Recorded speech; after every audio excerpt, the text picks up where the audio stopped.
Thank you. Bonjour, ici Marc-Yvan Hébert. Je suis en train de visionner une des entrevues qu'on a fait pour l'émission sur les Jets de Winnipeg, qui va être diffusée un peu plus tard cet été à l'émission Tout le monde en parlait. On voit ici Ulf Nilsson, qui était un compagnon de formation avec Bobby Hull dans les années 70, avec Anders Hedberg aussi, les trois qui formaient la fameuse Hotline, cette formation qui avait connu beaucoup de succès dans les années 70. Ça a été un des défis principaux pour nous dans la production de cette émission. Ça a été de cibler les gens à qui on voulait parler.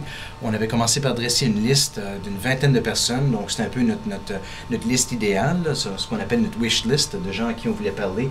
C'était des anciens joueurs, des anciens entraîneurs ou des gens qui faisaient partie de la direction des équipes de l'Association mondiale du hockey dans les années 70.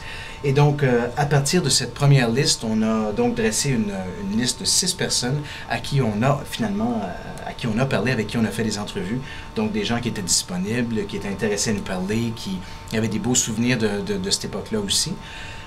Donc, on les a invités à venir en studio, où on a installé deux grands écrans de projection qu'on voit ici. Donc, un écran qu'on a placé à côté de l'invité et un écran qu'on a placé derrière. Et dans ces écrans, bien, on projette des images de l'époque, ou dans ce cas-ci, c'est un logo de l'équipe des Jets. C'est un peu comme remettre les gens dans leur album photo, donc essayer d'évoquer chez eux des souvenirs de cette époque-là. Ça a très bien fonctionné, les gens nous ont dit des choses bien intéressantes. Donc, un premier défi, ça a été de trouver ces gens-là, de les convaincre à venir nous parler en studio. Un autre défi qui a été important pour nous, ça a été de trouver toutes les images d'archives qu'il nous fallait. Et on peut s'imaginer que quand on pense aux Jets dans les années 70, il existe beaucoup d'images de ces gens-là, de Bobby Hull, des gens comme Ulf Nilsson. Il a fallu qu'on fasse un tri dans nos archives ici à Winnipeg, du côté français, du côté anglais.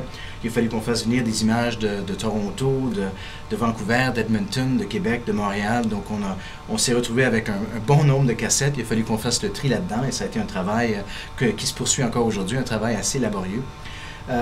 Et donc, ça a été un autre défi. Et enfin, bien, il y a les vacances d'été. Ça a été un défi un peu pour tout le monde, pour nos techniciens, pour nos réalisateurs et aussi pour les gens qui venaient en studio. Parce que, bon, évidemment, à l'été, les gens s'en vont au chalet, les gens prennent des vacances en famille. Donc, ça a été un peu difficile de composer avec ça, mais bon, on s'en est sorti. Et on vous invite donc à vous joindre à nous le 6 septembre, le mardi 6 septembre, pour la diffusion de l'émission Tout le monde en parlait, qui portera sur les Jets de Winnipeg.